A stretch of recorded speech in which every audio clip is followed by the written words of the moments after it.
Hey guys, subscribe for daily content, and if you're shopping for gear, make sure you check out the description for the newest items at some of the very best online retailers. There's also links for some of the items that I personally recommend. Thanks!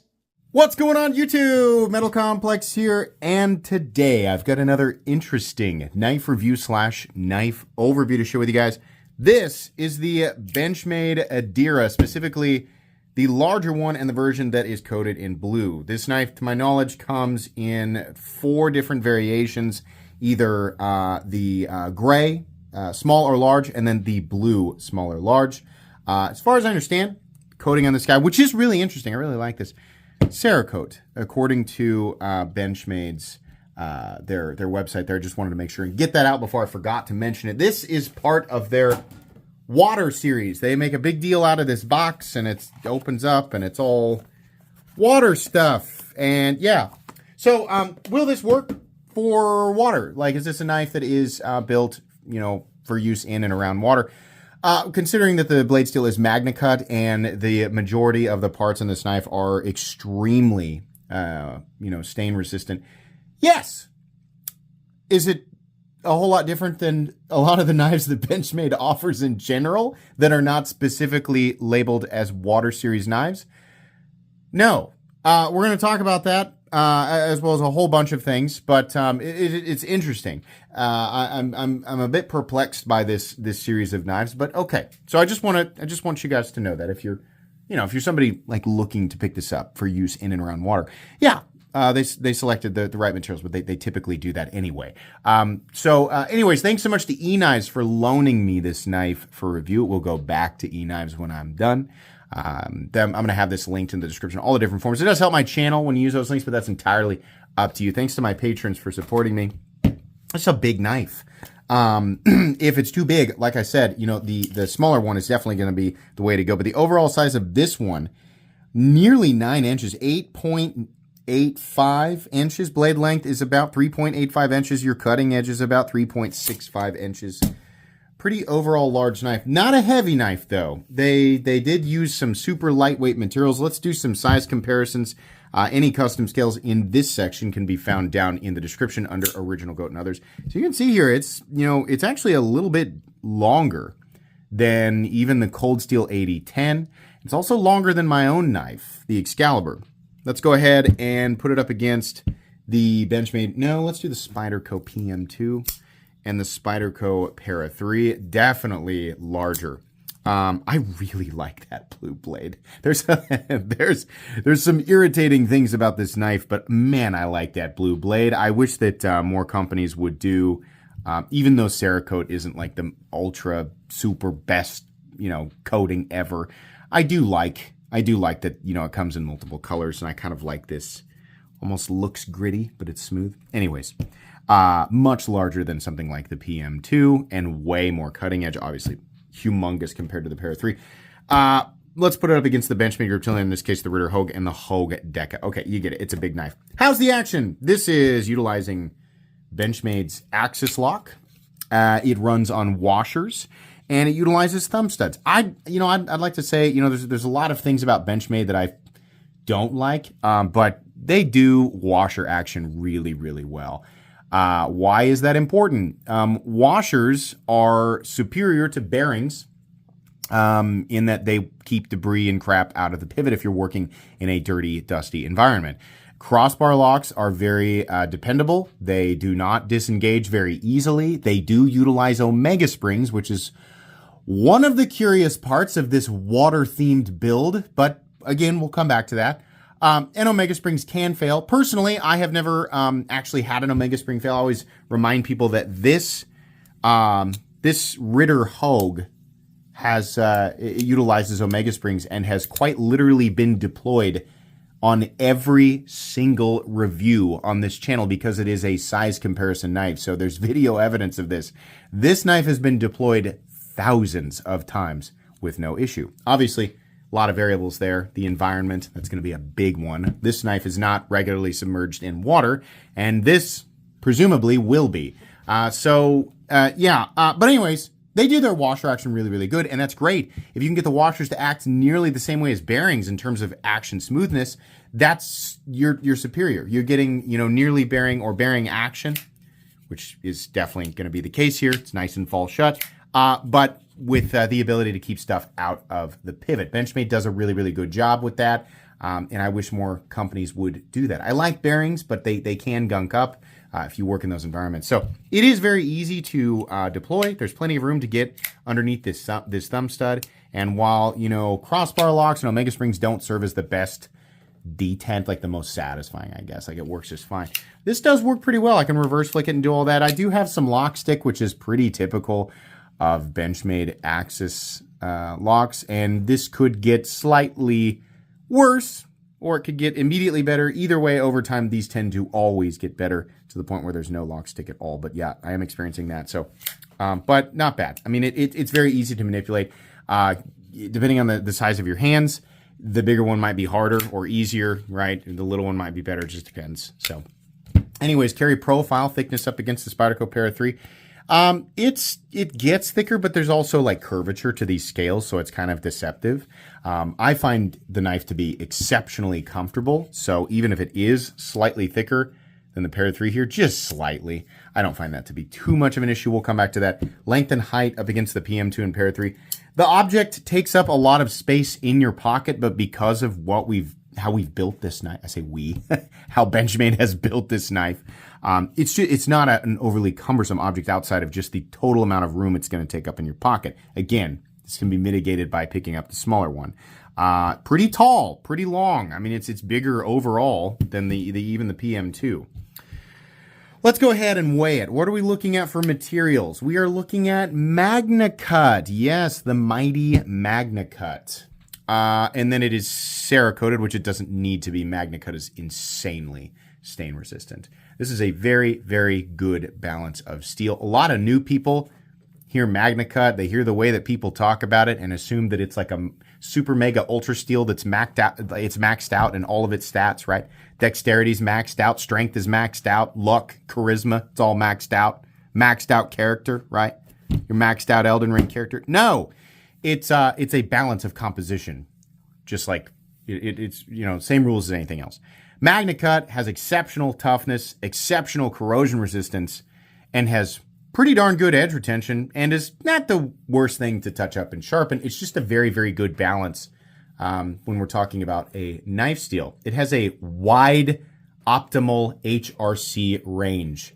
This is usually 60 to 64. Given that there are this blade steel was absolutely intended to be used on fixed blades. Given that you use fixed blades a lot harder, it's usually optimal. Usually, it depends on the circumstance. I'm simplifying it. It's usually optimal for the fixed blades with thicker geometry that are going to be abused a bit more to hit the lower end of that range, 60 to 61. It's usually optimal for folding knives, which are supposed to be used for lighter but continuous cutting tasks, to hit the higher range so that they maintain the edge, right, while they're cutting softer, lighter materials, 60 to 64. Benchmade has opted to make this folding knife 60 to 61, I think is what they have it, 60 to 61. Why? Why? The rest of the whole rest of the knife world is like, oh, it's MagnaCut on a pocket knife? Okay, 62 to 64. I have no idea. Maybe they intend for you to bang this thing around and slam. I mean, it's a folding knife, so the weakest point is the pivot, right? I just don't find that to be... I used to have a different stance on this. I was like, anything that lands, I just busted my ankle. That was that sound there. I busted my ankle on the filing cabinet. I'm really fighting the tears back here, guys, trying to keep it together. My ankle is in extreme pain right now, and I feel like if I just talk through it, I'll be okay. All right, pain is subsiding. That was horrifying. Anyways, here we go. Composure. I used to think, okay, as long as it's within the optimal, range that Laren Thomas has stated, like it's fine. Folding knife, fixed blade, whatever, right?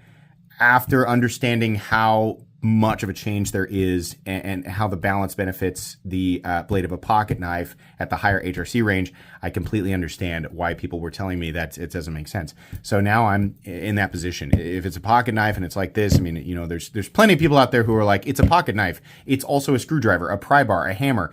I disagree with you. I think that's insane. I'm not always going to have those tools on me.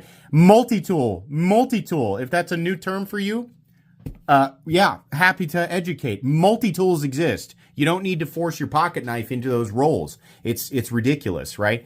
Just use the knife as a knife. So optimal HRC range for folding pocket knife utilizing MagnaCut, 62 to 64 typically. So it's really disappointing they hit that range.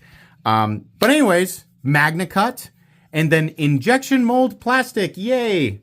Lightweight and can't rust. It sure can't. Neither can, to my knowledge, G10, which may not be that much more expensive, but it certainly would feel a lot more heavy duty. Backspacer, aluminum. That's part of the water stuff, right? How about the internals and the hardware? Steel. Omega springs, to my knowledge, steel. Probably stainless, not impervious to corrosion. How about the cartridge liners? The washers are going to be up against those, and that's housing the crossbar lock. Steel. In fact,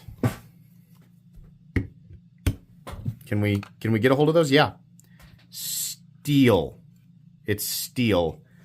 Again, also probably stainless, but yeah. So probably not salt water, which I have not found them. I have not found that they have specifically said salt water anywhere in their marketing. They just say water. I would very specifically keep this knife away from salt water. The Omega Springs in general, I think salt water would eat this thing alive. I think if you're going to make a saltwater knife, you need to get rid of all of the steel, as much of it as possible, and utilize titanium parts, and you need a locking system. You need something that is as absolutely stainless as possible, and it does not depend on very thin little steel wires. I think that an environment like that, like the ocean, would destroy this knife. So I would very specifically say no. But water, you probably just like lakes and rivers and, yeah, probably just make sure you blow it out with compressed air, right? This isn't any different than the other Benchmade knives that utilize MagnaCut. It's a very, very similar build. It's just blue. Because water, right? Okay. So injectable plastic, aluminum backspacer, steel internal, steel pocket clip, lanyard. What does it weigh? A big knife. Lightweight, strong materials. I'm not saying that injectable plastic is not strong. It definitely is. It just feels insanely cheap, and probably is. Benchmade loves to use this stuff. 4.4 ounces. Not bad. Pretty good. I bet the balance is right there. Oh, the balance is beautiful, right? I am a knife snob. I'm an enthusiast collector. I sit in my basement. I do own my basement. It's not my mom's. But no, I'm not actually taking this thing out, and utilizing it outside. But then again, people who focus in on that, you have to understand, I'm not disagreeing that this cannot be used for what it is advertised for. I'm pointing out that it doesn't seem to be anything special. This is a fine tool. Benchmade makes a fine tool, and I feel like they cheap out where they can, right? In areas where they could make things feel higher quality, they use really inexpensive materials and then say, oh, it's strength to weight ratio, or we're trying to minimize the total amount of object in your pocket and maximize the amount of utility. Fine, give me the extra 0.5 ounces that G10 would add to this, and that completely different feeling of quality. Like, for example, their Benchmade Super Freak, that's just G10 and steel cartridge liners, but my God, that thing feels about 1,000,000 times more solid, and is probably a fairly similar overall. It might be half an ounce heavier or something like that, right? Maybe it's a little more, I don't know. But anyways, yeah, the materials I just don't like. I thought that this would be black G10, and I had the cool texturing and everything like that, and so I was like, ugh, yuck, the injectable plastic, I hate it. But some people don't, so okay, if you don't hate it, then that's great. But anyways, let's do a hardware check. Oh wait, did we weigh it? We did weigh it, didn't we? Yeah, we just did. Let's do a hardware check. I'm gonna get out my tools. My tools are very inexpensive and very recommendable. You can find them right down in the section of my description that talks about the tools I use on this channel. I still, when I unboxed this, I thought I gotta be missing something here. So if I am missing something, I'm being real sarcastic and snarky. Some people don't like that. Welcome to my channel. If I'm missing something, I'm not above being corrected. So you can tell me if you know for a fact, or if you just don't like it and you think that I'm wrong just because of your intuition or something, you can tell me. That's fine. The rest of these screws, which is an incredible number of things, because they use a cartridge liner, there has to be a screw right in the middle to hold on to the cartridge liner. They also insist on using a screw for the stop pin, which maybe is necessary. I would say, the cartridge liner does extend up here. This is totally unnecessary. This pin can float and just sit in here. We don't need the screws. It's just, it's insane. So we got these two, we got this one here, we got this one here. So 8 little tiny Torx screws. I guess these are Chicago ends. 6 screws. And then you can get in there and start to mess with the irritating disassembly of the cartridge liner and crossbar lock, right? Far from impossible, but definitely annoying. As long as you have the right tools for the job, you should be good to go. Let's measure the blade stock thickness here real quick, and then we can... I can tell you why the Super Freak might weigh more than this outside of the scale differences is because the Super Freak has a way thicker blade. This looks like a 120, 115. Oh, it's 115 thousandths. Nice and thin. Too bad the HRC is low. That could have, the cutting performance, a nice, it feels good. Yeah. All right. So let's talk about things that I think are positive, right? This is a super comfortable knife, and it is absolutely, despite me turning my nose up at some of these materials and some of this interesting marketing, the truth is that this is a good tool. It will work, right?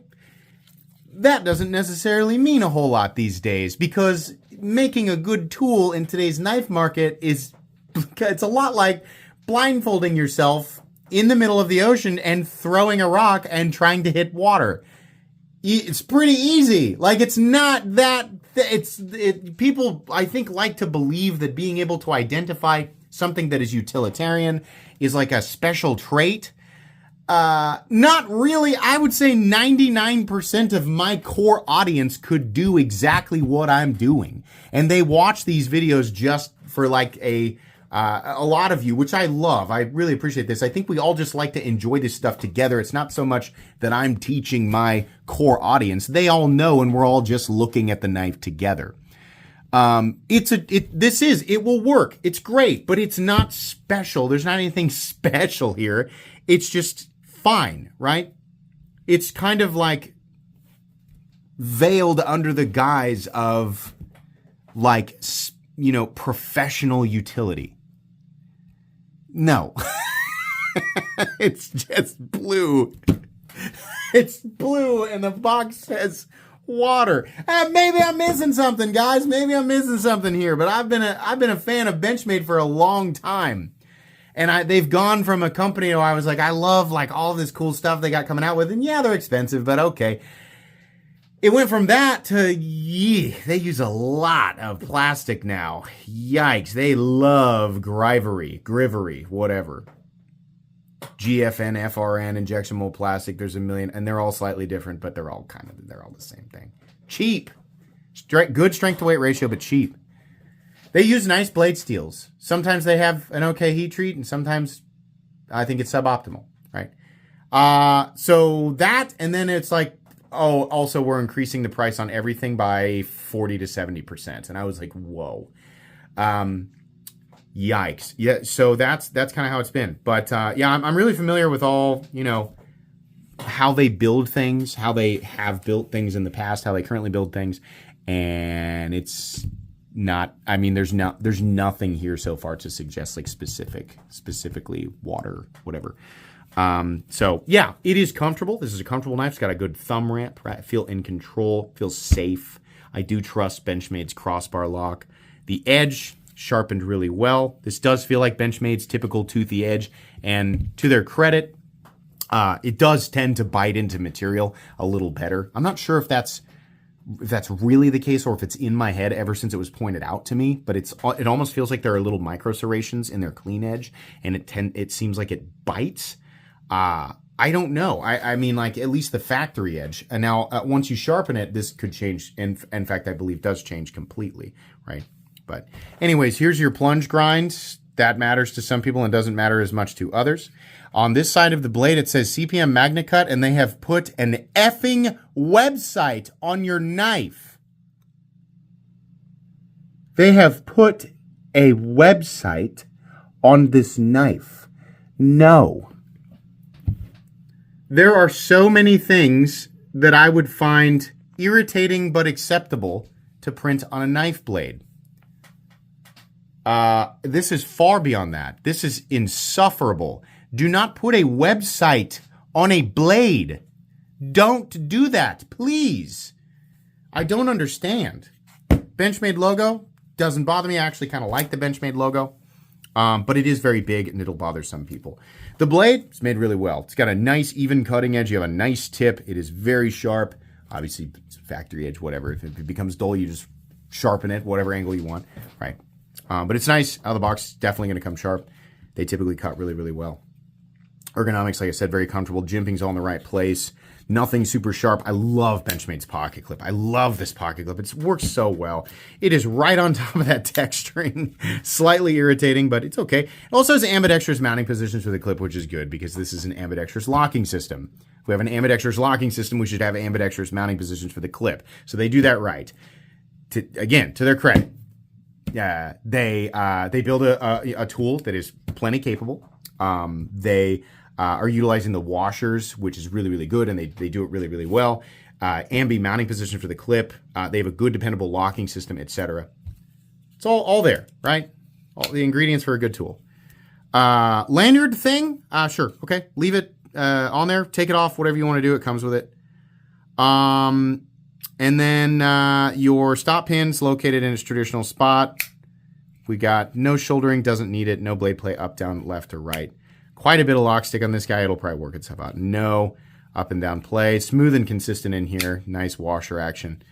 The Omega springs feel actually pretty high tension. This, pretty nice snap because of those high tension Omega springs.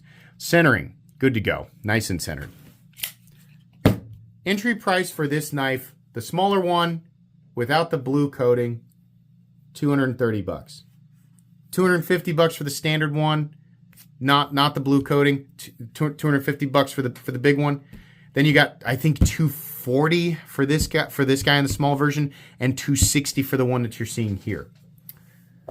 Not Benchmade's most offensive price tag, but not good. And also, what is the thing that makes this different?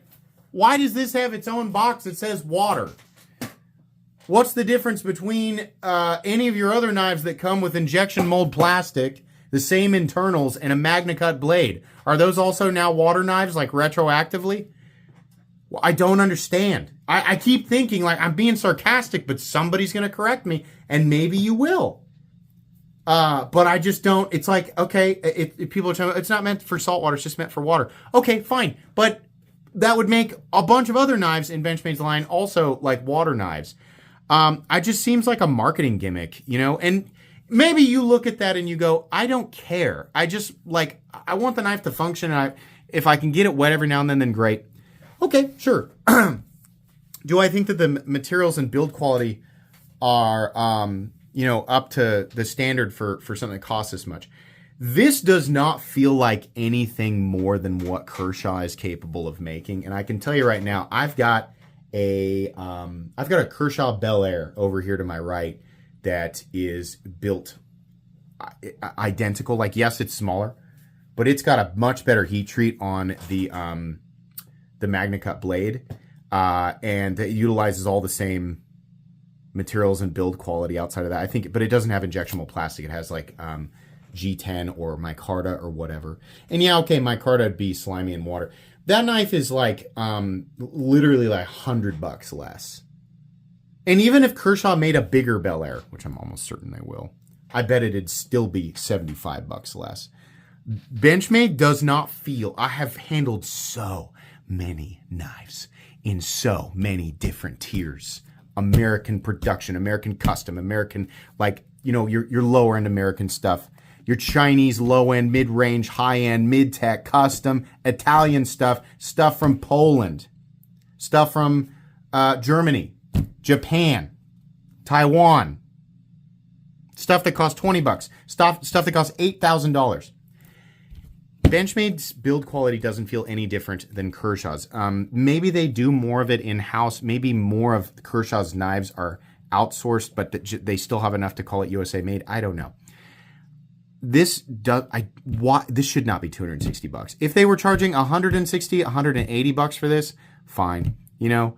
But I'm kind of irritated that their Benchmade bug out in S30V and injection mold plastic is $180. It just feels ridiculous. I don't like this material. I know that some people do. If it's really important to you to shave half an ounce or 3/4 of an ounce off of your knife and utilize this material over something like G10, fine. Realistically, I don't know if G10 even costs that much more money than this injection mold plastic stuff, but it just feels a lot better. It feels a lot more solid. I feel like, you know, if I'm going to spend this type of money on a knife, knowing that there's not necessarily, I mean, Grivory could actually have a higher strength to weight ratio. I doubt it. I bet it's about the same, but I would still put my money on G10, right? Honestly. Part of it for me is when I'm spending this much money, I still want it to feel like that type of thing, right? So not only does it not feel like it, it is also legitimately not offering anything special for being marketed as something special versus its own, you know, its own brothers and sisters in Benchmade's line, and certainly not up against its competition, which is that's just Benchmade now. So do I recommend this? Not really. Like, tell me what you're trying. If you're trying to get a knife that's like really built for the water, I think the Spyderco Salt series is probably better. Even though those do utilize some steel parts, the nice thing is that they don't. A lot of those are compression locks. They don't depend on Omega springs. I feel like the entire thing is much more built for salt water and would utilize not only MagnaCut but a much better heat treatment. If it's their newer, you know, their MagnaCut salt line, much better heat treatment and honestly even better cutting geometry. I think it's an overall more dependable knife, and they'll charge you less for it, despite the fact that Spyderco has a lot of overpriced products in its library. So that, I mean, and then it's like, I'm just looking for a good lightweight, you know, cutting tool. Oh my gosh, I've probably got hundreds and hundreds of uploads, and I mean, like this just isn't anything. It's just like, here's the normal Benchmade build quality. Here's a blue blade. It says water on the box. That'll be $260. That's a no from me. That's a no from me. Thanks so much to eKnives for letting me borrow it. I will still link it in the description. If you use that link and you buy this knife, I will get a commission. I do not recommend that you buy this knife. I would suggest that you shop around. Please make sure to follow me on Instagram at metal_complex. If you enjoyed this video, leave a like. If you'd like to check out my other content, I do, of course, have lots of videos of knives that are either expensive or inexpensive that I do or don't like, so check those out. And if you enjoy all my content, go ahead and click on that Metal Complex logo right there and subscribe because there's definitely more coming. Thanks again for watching, everybody, and have a great day.